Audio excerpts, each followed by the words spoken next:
It's time to take a step beyond. The podcast to inspire creativity and imagination. Here's your host, Dr. Anthony Poston.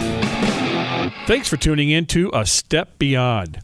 If you've been a frequent listener of this show, then you know I have a terrible fear of open-air heights.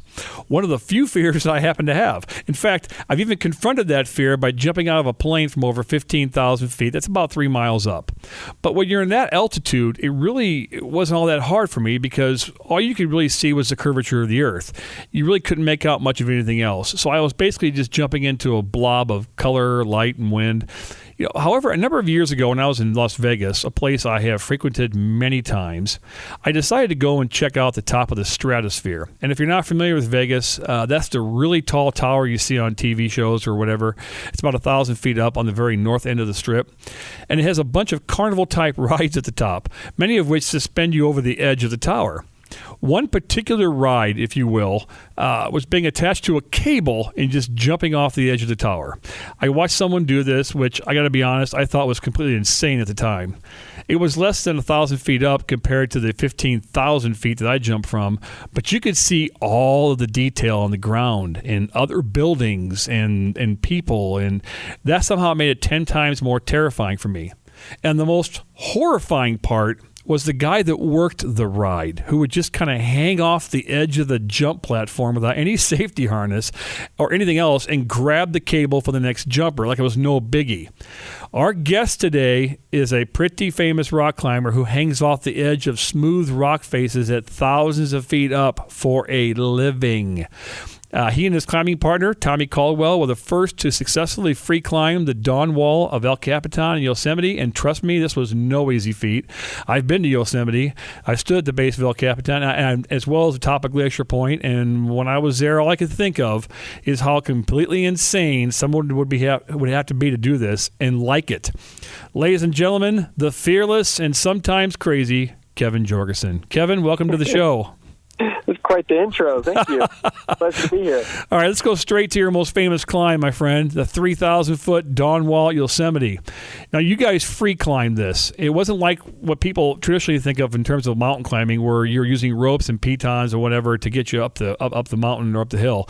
You were just using your hands and feet. So talk about free climbing for a bit so our listeners can get a feel for how difficult it really is. Yeah, there's a common misconception between free soloing and free climbing. Right, that was my next question, but go ahead and talk about it now. Yeah, so free soloing is with no gear whatsoever, and free climbing is what most people do. It's what we do as kids. It's what most climbers do on rocks, and that's where you're just kind of scrambling around, using your hands and feet to get up whatever the objective is, whether that's a tree or a fence or a cupboard or a rock. And if it's tall, then the rope and the equipment is only there to catch you if you fall. And because of the Dawn Wall, we were trying to push the difficulty envelope of big wall free climbing. We fell on those ropes a lot. We spent most of our time falling and failing and trying again. So without those, obviously the Dawn Wall never would have been done. So when you fall, and yeah, you have ropes to catch you when you fall, basically to stop your fall. How far were you falling before the ropes kicked in? Every situation is different. Most of the time the falls are pretty safe, pretty mellow. You might fall a couple inches. You might fall 10 feet. You might fall 40 feet. It just totally depends on each pitch and where you happen to slip while you're climbing. Because let's say you're climbing and you're 10 feet above your last piece of protection. That means you're going to fall 20 feet plus any slack that's in the rope plus rope stretch. So, the gear is always, you never know where it's going to come. Every pitch is different in where you can place it and how safe it is or how dangerous it is. But so does it kind of jerk you then when you fall? Is it like a hard jerk on you? The ropes, the technology is really great these days. So the dynamic ropes that we use give you a pretty soft catch, so long as you keep your feet out in front of you to absorb the impact of the wall itself. But as far as kind of the impact on your body from the harness and stuff like that, it's no big deal.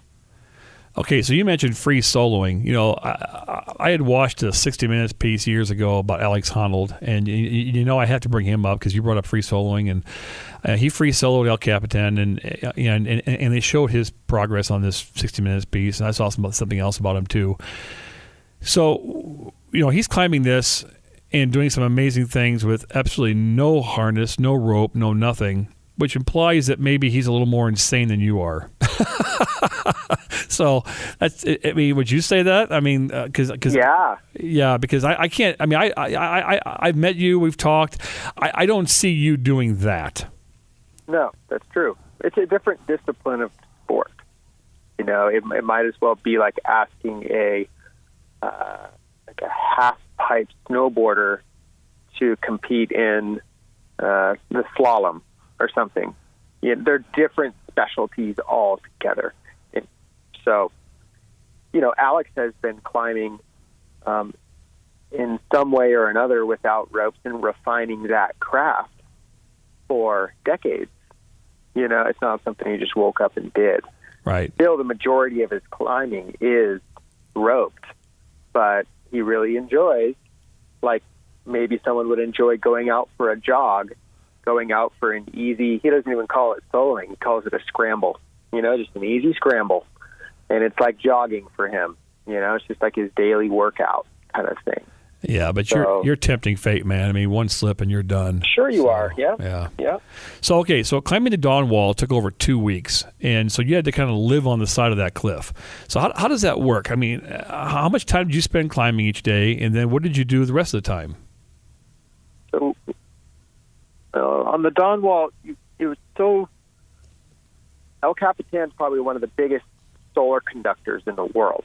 You know, this cliff is, I don't even know how wide. It's 3,000 feet tall, but it just captures so much solar energy that even in the middle of January, which is when we were up there, it's hot in the sun. It could be 9 degrees on the valley floor, and we would be sunbathing up on the wall. So that means that we had to wait till the shade came each day. So we would wake up in the morning, just hang out, make coffee, stretch, have breakfast, have lunch, and then when the shade finally came around 3 p.m., we would be in place and ready to start climbing. And then because it was winter and the days are short, we would keep climbing on into the night. And if we did well that day, we might be done climbing by dinner time. And if we had a big day or if we weren't succeeding, we might be trying up until 12, 1 in the morning before we got back to camp.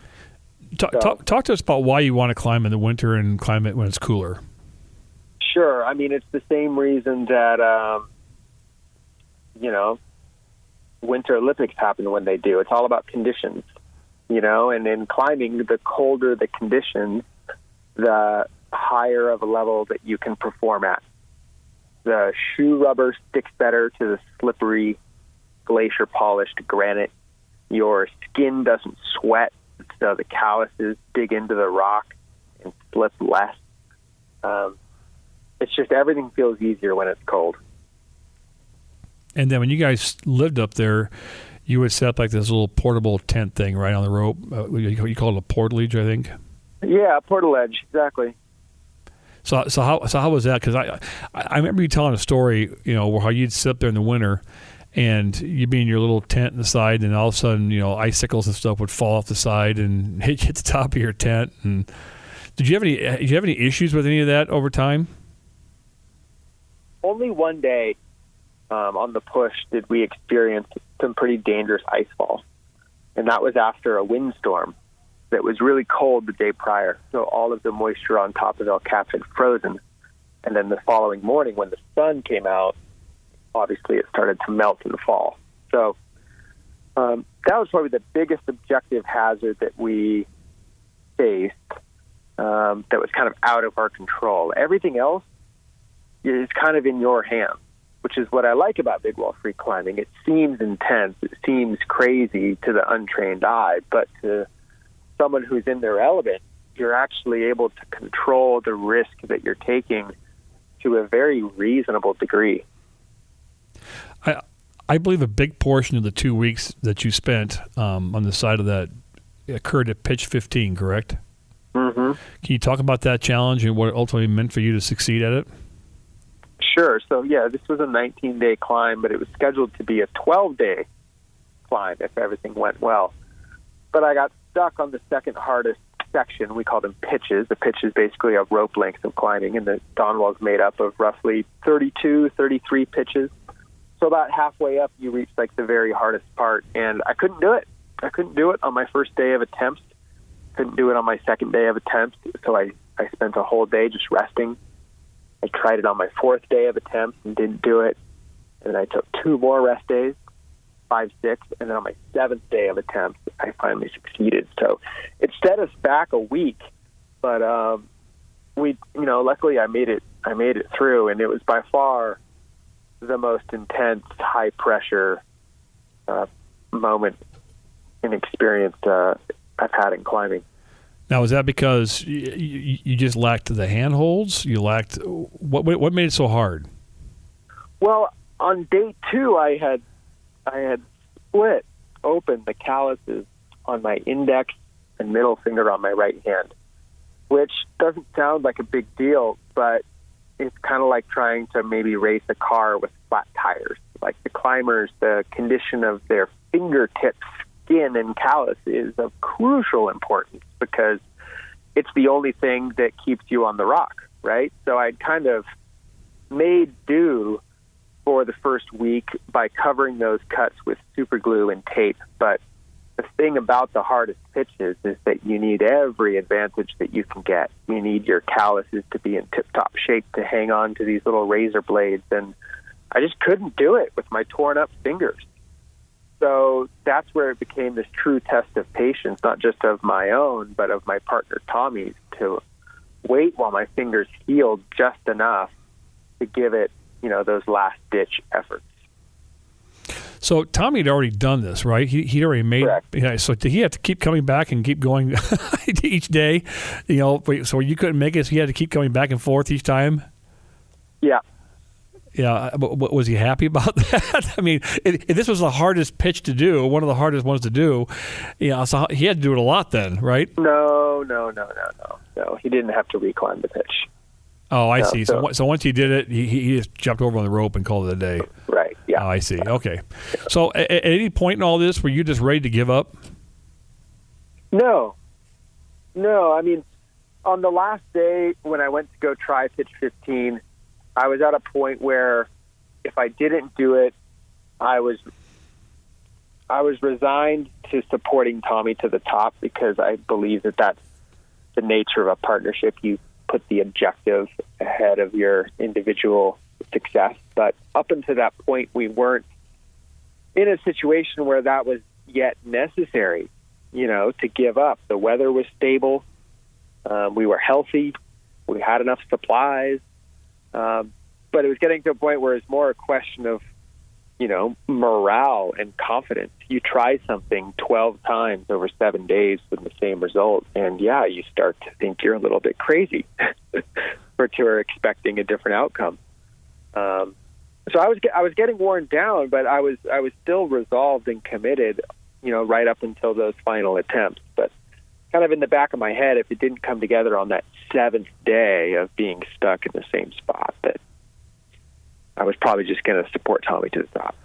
I saw some photos of your hands after the climb, and they were pretty torn up. I mean, so you're talking about holding them together with tape and super glue, et cetera. How do you deal with? I mean, you were up there a long time, and even after you got through pitch 15, you still had to keep going another 15, 18 pitches, whatever. Mm-hmm. So how do you deal with your hands? I mean, how do you? I saw these pictures, and I'm like, wow. I mean, the feeling of your fingertips has to start going away at some point because of the constant covering of glue and callus. And so how long did it take your hands to recover from all this? About a month. Wow. Yeah, I didn't climb for a month afterwards.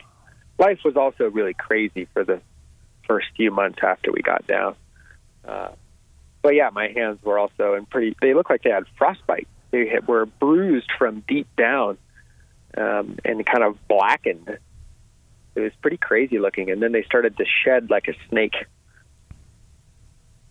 Yeah, I mean, your hands are your lifeblood when you're climbing. I mean, I know. I mean, that, and so I was just trying to figure out and try to put myself in a situation where the one thing that I depended upon the most in doing what I do has got to be the most painful thing on my body at that time, and how you just mentally were able to overcome that. It's pretty easy, actually. The solution is about a gram of ibuprofen. A gram. Just take a fistful of ibuprofen with your coffee in the morning, and there you go. Off to the races. Yeah, I'm sure not many doctors would approve of that, but nonetheless. Yeah, I wasn't asking. Yeah. So this required a team effort to pull off, obviously. And so talk about Tommy for a bit and why having a great partner and or team is so essential for your success. Oh, I mean, let's get more specific. I mean, I think it's easy to talk generally about the importance of a team, but I think the thing that's most interesting about teams is when you start to get into the nitty gritty of it. I mean, is there something more specific you're curious about when it comes to that partnership? How did you and Tommy augment one another? Well, we'd known each other by reputation, but we had never climbed together in 2009, and I saw some footage of this project that didn't have a name yet. And he basically, at the end of this little segment of film, calls out the next generation and says, you know, you want the future? Like, this is it. I don't know if I can ever do this, but I want to plant the seed for the next generation to come and inspire us all. And you know, I kind of took that as being called out, and I was looking for a new project at the time. So I did what any unqualified, ambitious 25-year-old would do, and I just called him up and asked him if he needed a partner. And to my shock, he said yes. So how long did you guys prepare for this before you did it? We started working on it together in 2009. We climbed in 2009, 10, 11, 12, 13, that's 5 years.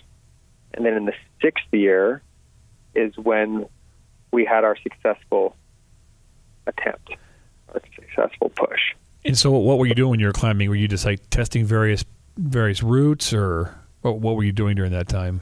You're basically deciphering a 3,000-foot puzzle. I mean, you have to remember that this route had never been pre-climbed before. So it's not like we were just going up there to test ourselves on the latest, greatest hard thing. It was a huge unknown. It was a big adventure. We had no idea if this thing was even possible, you know? So there's a lot of just like toiling around and trying to figure out sequences across blank sections of rock to even find out if it could be done or not, you know? And then once it became clear that it was likely could be done, then it was all about getting fit enough to see if we would be the ones to do it or if it would be a project for the next generation. Okay, so you talk about getting fit enough. How do you train for something like this? I mean, primarily it's your feet and hands, right, that you're using. Mm-hmm. So how do you train for this? Tommy and I took like very different approaches to the training. Tommy has way more experience on El Cap than I do, so he's really comfortable up there. I didn't come from a big wall free climbing background. I came from a bouldering background, which is all about like really short, intense moves. So for me, most of my training was done on the wall, getting comfortable with the environment and with the style of climbing. So while I trained in the off season, it was pretty light because I found that what moved the needle most for me was the time spent up on the wall. I was always able to do a lot of the moves relatively quickly, like the hard moves on the wall, but the composure of being comfortable up there and putting everything together was what felt hardest. So I feel like most of my training was mental, and most of Tommy's training was physical. He was totally comfortable up there, but he had to train harder physically, and I had to train harder mentally. Yeah, you talk about getting comfortable up there.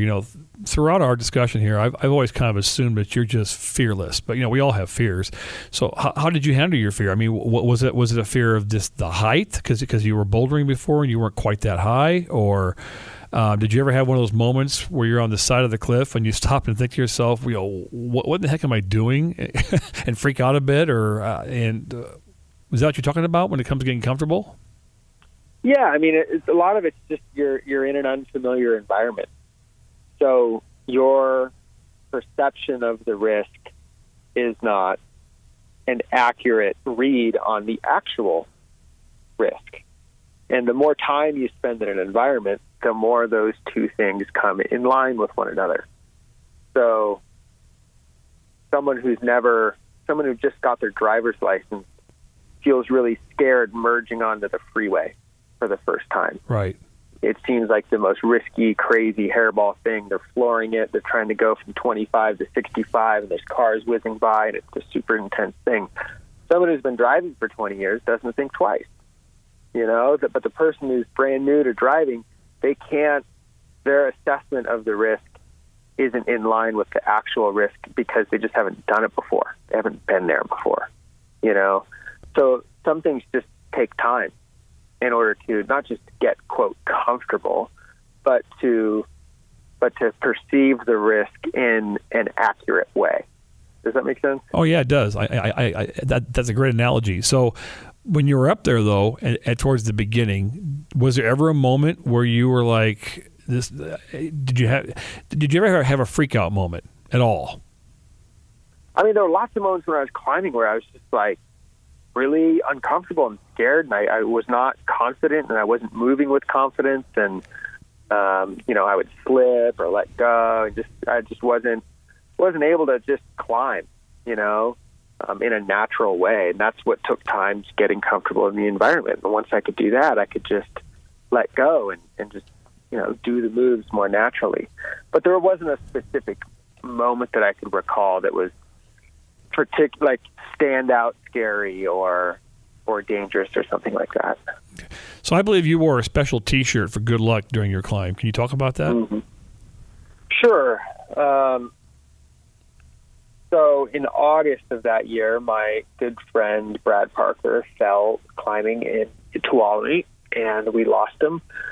So we started a foundation in his name, and this shirt, the artwork is taken from just a little drawing that he did one morning on the dusty back window of his camper shell.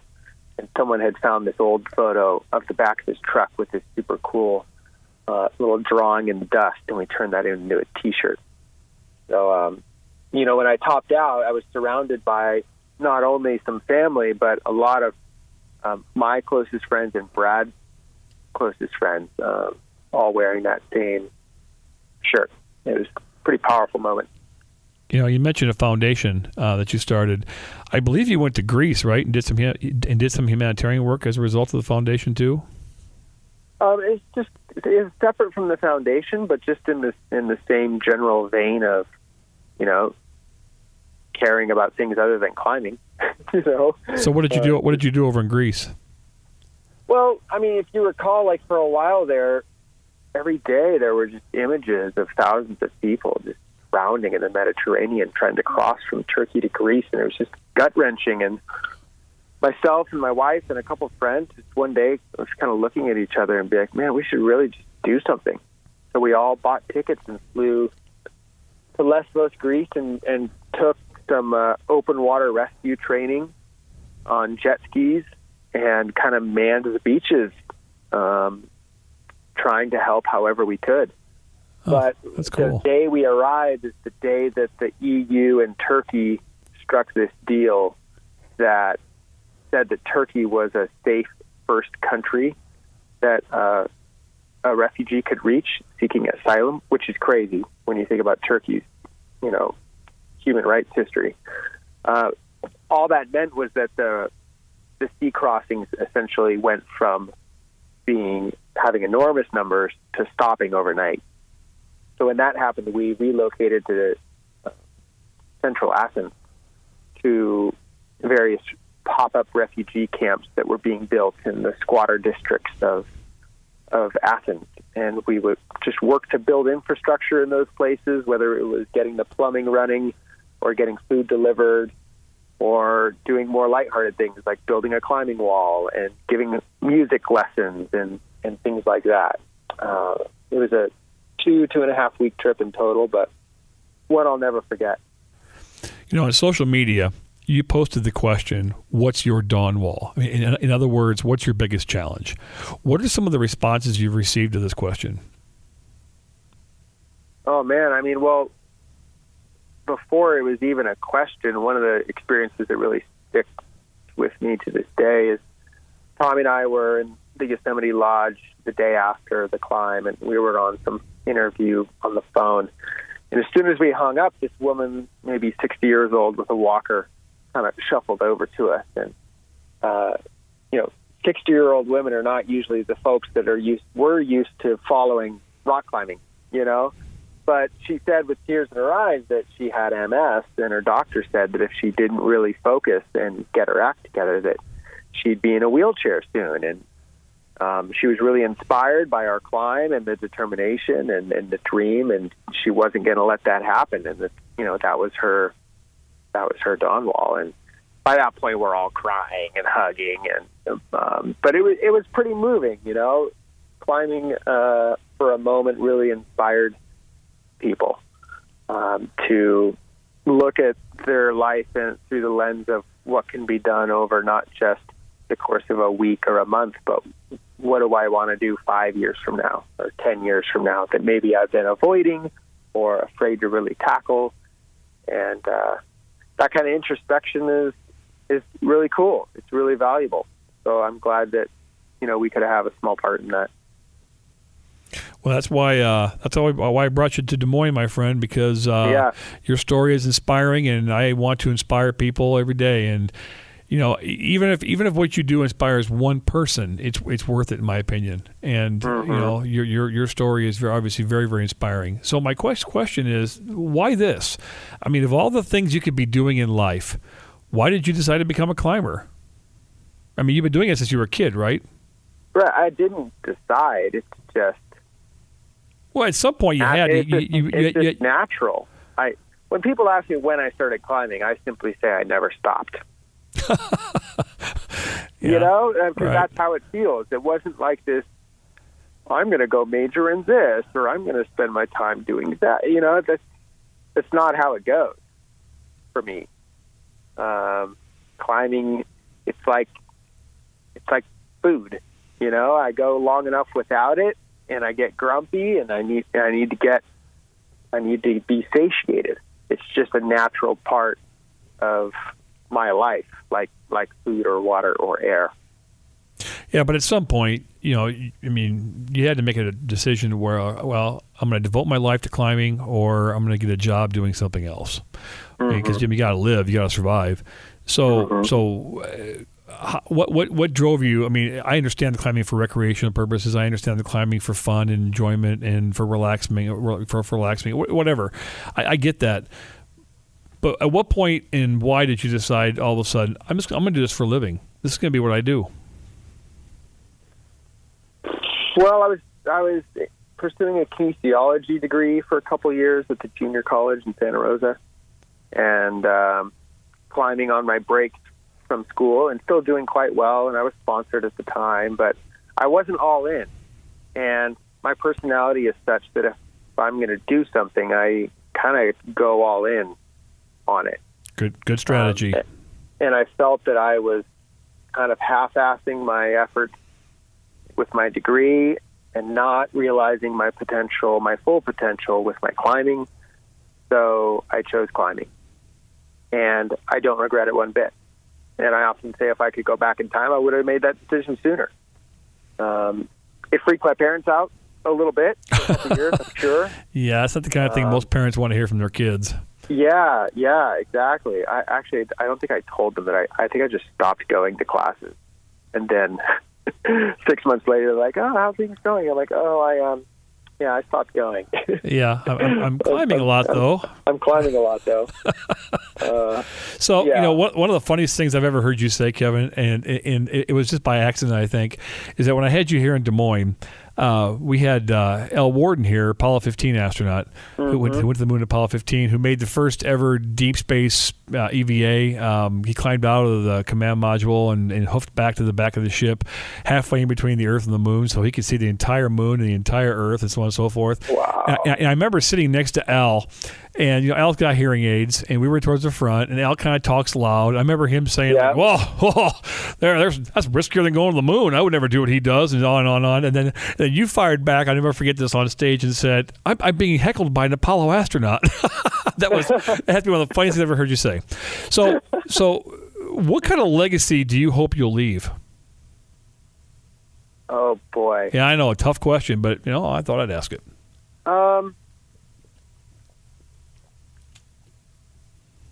I think that the world is a better place with more climbers in it.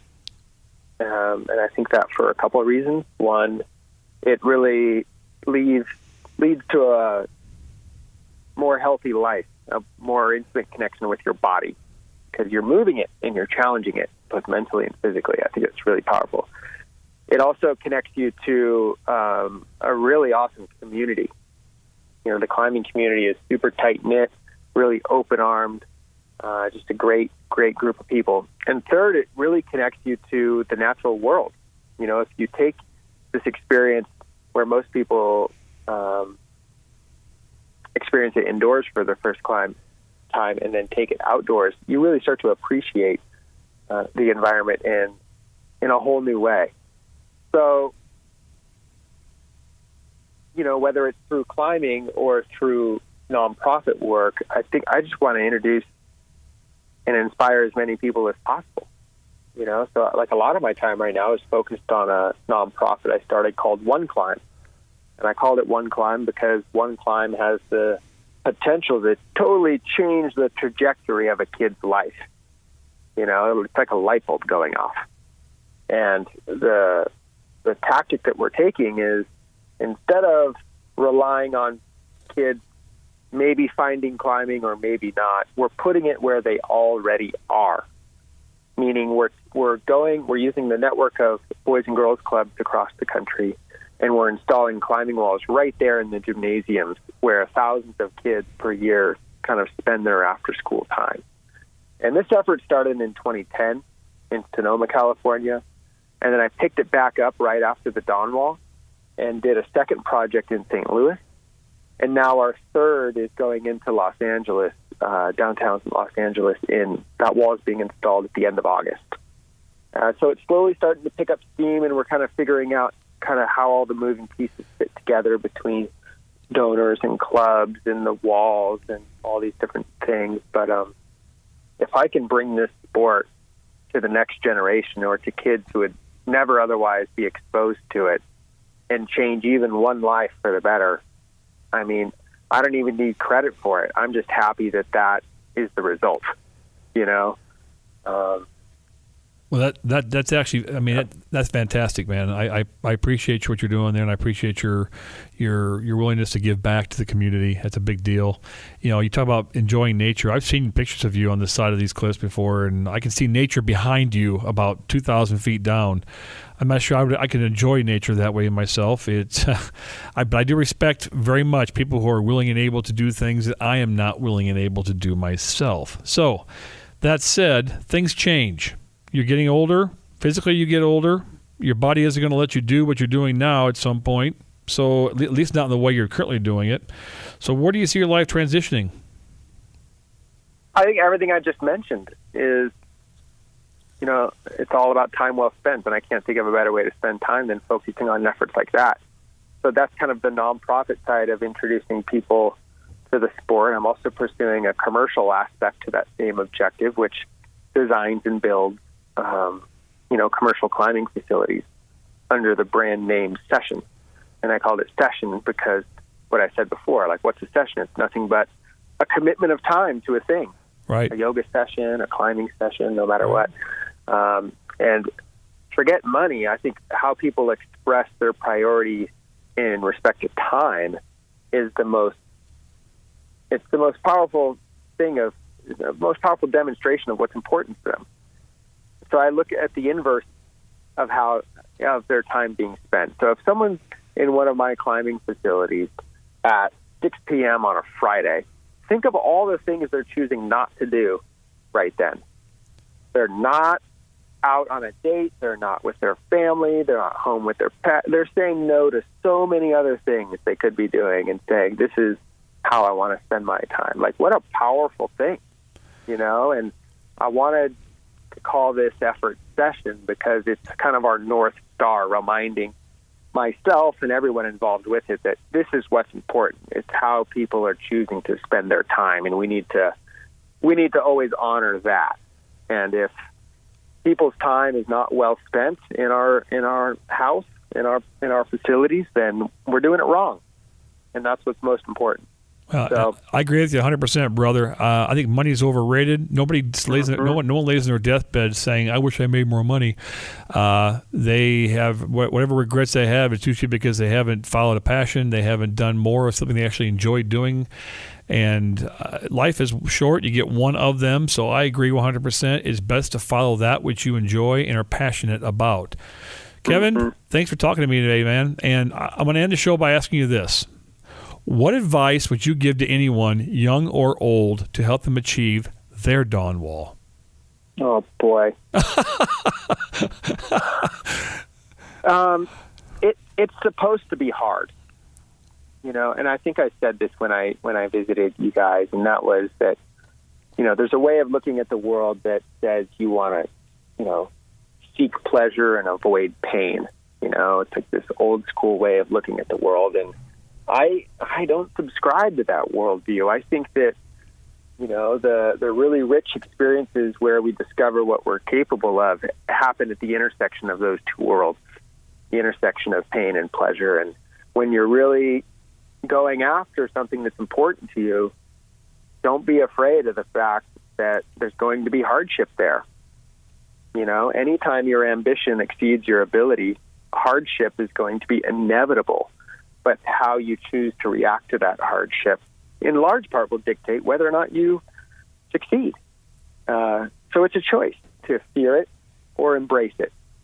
And learning how to embrace hardship it's an ongoing skill. It's not a decision you get to make once and say, oh, yay, I did it. I'm going to embrace hardship today. It's like a hour-by-hour, minute-by-minute practice that doesn't get any easier often, but it's also just a necessary part of, achieving something that is really important to you and that is difficult and that doesn't exist yet because your appetite isn't satiated and you're hungry and you want something to exist. So don't shy away from the hard stuff. I see the hard stuff as a sign of, you're pushing in the right direction. Well, thanks again, Kevin. You are wise in your young years, my friend. Thank you. Thank you for having me. And thank all of you for listening and taking a step beyond with us.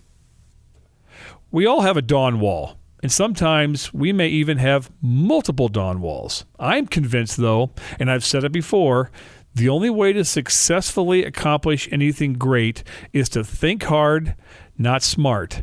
Our goals must be honest, immediately actionable, must be achieved through radical and detailed thinking. If you have a copy of my book, 250,000 Steps, there's an entire section devoted to hard thinking and why it's so critical to success. And if you don't have a copy, why not? I hope you continue to listen to A Step Beyond and become inspired to be the very best version of yourself. I'm your host, Anthony Postian. Follow your dreams. Thanks for listening to A Step Beyond. Take a moment, if you would, and leave a review on iTunes and share the podcast with those who need to be inspired to become more creative and imaginative in everything they do.